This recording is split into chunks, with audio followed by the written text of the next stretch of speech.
ദൈവനാമം മഹത്വപ്പെടുമാറാകട്ടെ. കുഞ്ഞുങ്ങൾക്ക് കഥ ഇഷ്ടമാണല്ലോ. ഇന്ന് നമുക്ക് നവദമ്പതികളെക്കുറിച്ച് ഉള്ള കഥ പഠിക്കാം. അതിനു മുമ്പായിട്ട് നമുക്കൊരു വാക്യം പഠിക്കാം. റോമർക്ക് എഴുതിയ ലേഖനം 8-ാം അധ്യായത്തിൻ്റെ 28-ാം വാക്യം. റോമർ 8:28. എന്നാൽ ദൈവത്തെ സ്നേഹിക്കുന്നവർക്ക് നിർണയപ്രകാരം വിളിക്കപ്പെട്ടവർക്ക് തന്നെ സകലവും നന്മയ്ക്കായി കൂടി വ്യാപരിക്കുന്നു എന്ന് നാം അറിയുന്നു. ഈസി ആയിട്ടുള്ള വാക്യം. ഒന്നുകൂടെ വാക്യം നമുക്ക് പഠിക്കാം. എന്നാൽ ദൈവത്തെ സ്നേഹിക്കുന്നവർക്ക് നിർണയപ്രകാരം വിളിക്കപ്പെട്ടവർക്ക് തന്നെ സകലവും നന്മയ്ക്കായി കൂടി വ്യാപരിക്കുന്നു എന്ന് നാം അറിയുന്നു. റോമർ 8:28. വടക്കേ ആഫ്രിക്കയിലെ മോറിറ്റേനി എന്ന സ്ഥലത്ത് സന്തോഷമായി ജീവിച്ചിരുന്ന നവദമ്പതികളായിരുന്നു തിമോത്തിയോയും മോറായും. അവരുടെ വിവാഹം കഴിഞ്ഞിട്ട് ഒരു മാസം മാത്രമേ ആയിരുന്നുള്ളൂ. തിമോത്തിയോയി മോറിറ്റോനിയയിലെ സഭാ ശുശ്രൂഷകനായിരുന്നു. ഈ സമയത്ത് അവിടുത്തെ ഗവർണറായിരുന്ന അറിയാനസ് ക്രിസ്ത്യാനികളെ പീഡിപ്പിക്കുവാൻ തുടങ്ങി. പടയാളികൾ തിമോത്തിയെ പിടിക്കുകയും ഗവർണറുടെ മുമ്പിൽ ഹാജരാക്കുകയും ചെയ്തു. തൻ്റെ കൈവശമുള്ള തിരുവെഴുത്തുകളെ ദഹിപ്പിക്കുവാൻ ഏൽപ്പിക്കുകയാണെങ്കിൽ അദ്ദേഹത്തെ വെറുതെ വിടാമെന്ന് ഗവർണർ തിമോത്തിയോട് പറഞ്ഞു. അത് കേട്ട് തിമോത്തിയോ ഇപ്രകാരം പ്രതിവചിച്ചു: അല്ലയോ ഗവർണറെ, എനിക്ക് മക്കളുണ്ടായിരുന്നെങ്കിൽ അവരെ ദഹിപ്പിക്കുവാൻ ഞാൻ തരുമായിരുന്നോ? എന്നാൽ ജീവൻ്റെ വചനം ഞാൻ ഒരു കാലത്തും നശിപ്പിക്കുവാൻ ഏൽപ്പിക്കുകയില്ല. കാരണം അത് അനേകർക്ക് ജീവൻ ലഭിക്കുവാൻ വഴി പറഞ്ഞു തരുന്നതാണ്. ദുഷ്ടനായ ഗവർണർ രോഷാകുലനായി, ഇനി നീ ഒരിക്കലും ദൈവവചനം വായിക്കുകയില്ല എന്ന് പറഞ്ഞ് ചുട്ടുപഴുത്ത കമ്പി കൊണ്ട് തിമോത്തിയോയുടെ കണ്ണ് കുത്തിപ്പൊട്ടിച്ചു.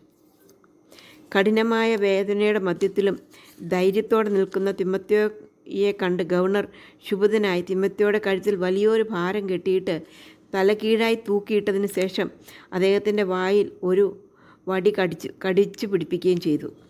എന്നിട്ടും തിമോത്തിയോയുടെ ധൈര്യത്തിന് ഒരു വ്യത്യാസവും ഉണ്ടായില്ല. ആ സമയത്ത് ഒരാൾ ഓടി വന്ന് പറഞ്ഞു: തിമോത്തിയോയുടെ വിവാഹം കഴിഞ്ഞിട്ട് കുറച്ച് ദിവസങ്ങളേ ആയിട്ടുള്ളൂ. ഗവർണർക്ക് സന്തോഷമായി. ഉടനെ മോറായെ കൊണ്ടുവന്നു. ഭർത്താവിനെ വിശ്വാസത്തിൽ നിന്നും പിന്മാറ്റിയാൽ അനേക പ്രതിഫലങ്ങളും ഉയർന്ന ഉദ്യോഗവും വാഗ്ദത്തം ചെയ്തു. മാത്രമല്ല 2 കണ്ണുകളും നഷ്ടപ്പെട്ട് തലകീഴായി തൂങ്ങിക്കിടക്കുന്ന ഭർത്താവിനെ അവൾക്ക് കാണിച്ചു കൊടുത്തു. ഭയപരവശയായി അവൾ തനിക്ക് വേണ്ടി ഒരു പ്രാവശ്യത്തേക്ക് ഈ വിശ്വാസം ഒന്ന് തള്ളിപ്പറയണമെന്ന് തിമോത്തിയോട് കേണപേക്ഷിച്ചു. എന്നാൽ അദ്ദേഹം അണുവിട പോലും വഴങ്ങിയില്ല. കർത്താവിന് വേണ്ടി കഷ്ടം സഹിപ്പാൻ മാത്രമല്ല, മരിപ്പാനും കൂടി ഞാൻ തയ്യാറായിരിക്കുന്നു എന്ന് തിമോത്തിയോ പറഞ്ഞു. മാത്രമല്ല, നിന്നെ സ്നേഹിച്ച് നിനക്ക് വേണ്ടി ജീവൻ വെടിഞ്ഞ കർത്താവിനെ നീ എന്തുകൊണ്ട് ഉപേക്ഷിക്കുന്നു എന്ന് പറഞ്ഞ് അവളെ സ്നേഹത്തോടെ അവൻ ശാസിച്ചു. തൻ്റെ തെറ്റിനെക്കുറിച്ച് ബോധ്യമായി അവൾ പശ്ചാത്താപിക്കുകയും കർത്താവിന് വേണ്ടി മരിക്കുവാൻ താനും തയ്യാറാണെന്ന് ഗവർണറോട് പറയുകയും ചെയ്തു. ഇതറിഞ്ഞ ഗവർണർ അവരെ ക്രൂശിക്കുവാൻ കൽപ്പിച്ചു. ആ നവദമ്പതികളെ അടുത്തടുത്തായി 2 ക്രൂശുകളിൽ തറച്ചു. അങ്ങനെ അവർ ഒരുമിച്ച് തങ്ങൾക്കായി ഒരുക്കിയിരുന്ന നിത്യസന്തോഷത്തിലേക്ക് പ്രവേശിച്ചു. നമുക്ക് ആ വാക്യം ഒന്നും കൂടെ പഠിക്കാം. റോമർ 8:28 വാക്യം. എന്നാൽ ദൈവത്തെ സ്നേഹിക്കുന്നവർക്ക് നിർണയപ്രകാരം വിളിക്കപ്പെട്ടവർക്ക് തന്നെ സകലവും നന്മയ്ക്കായി കൂടി വ്യാപരിക്കുന്നു എന്ന് നാം അറിയുന്നു. ഇവിടെ നമുക്ക് കാണാനായിട്ട് സാധിക്കുമല്ലോ, അവളെ രണ്ടാമത് കൊണ്ടുവന്നു. അവൾ ആദ്യം തിമോത്തിയോട് ദൈവത്തെ തള്ളിപ്പറയാനായിട്ട് റിക്വസ്റ്റ് ചെയ്തു. എന്നാൽ ശരിയാണ്, അവൾ തെറ്റ് ചെയ്തു. എന്നാൽ തിമോത്തി ശാസിച്ചത് മുഖാന്തരമായിട്ട് അവൾക്ക് കാര്യങ്ങൾ മനസ്സിലായിട്ട് അവൾ തന്നെത്താൻ ദൈവത്തിനു വേണ്ടി സമർപ്പിക്കുന്ന ഒരു വ്യക്തിയെ കാണാനായിട്ട് സാധിക്കും. അപ്പോൾ ഇവിടെ തിമോത്തിയുടെ അടുത്തേക്ക് അവളെ കൊണ്ടുവന്നത് എത്ര നല്ലതായിരുന്നു എന്നുള്ളത് നമുക്ക് ചിന്തിക്കുമ്പോൾ മനസ്സിലാക്കുവാനായിട്ട് സാധിക്കും. അല്ലെങ്കിൽ ചിലപ്പോൾ അതിനു മുമ്പ് അത് കഴിഞ്ഞിട്ടോ ആണെങ്കിൽ ചിലപ്പോൾ അവൾ അറിയാതെ ചിലപ്പോൾ അവളുടെ വിശ്വാസത്തെ തള്ളിപ്പറഞ്ഞു എന്ന് വന്നേക്കാം. എന്നാൽ അവളുടെ ജീവിതത്തിൽ ഭർത്താവ് ഇങ്ങനെയുള്ളൊരവസ്ഥയിൽ കൂടെ കടന്നുപോയ സമയത്ത് അവൾക്ക് ദൈവത്തെ മനസ്സിലാക്കുവാനും കൂടുതൽ ദൈവത്തെ രുചിച്ചറിവാനും അവൾ ധൈര്യത്തോടുകൂടെ കർത്താവിന് വേണ്ടി അവളുടെ ജീവിതം കൊടുപ്പാനും ഇടയായിട്ട് തീർന്നു.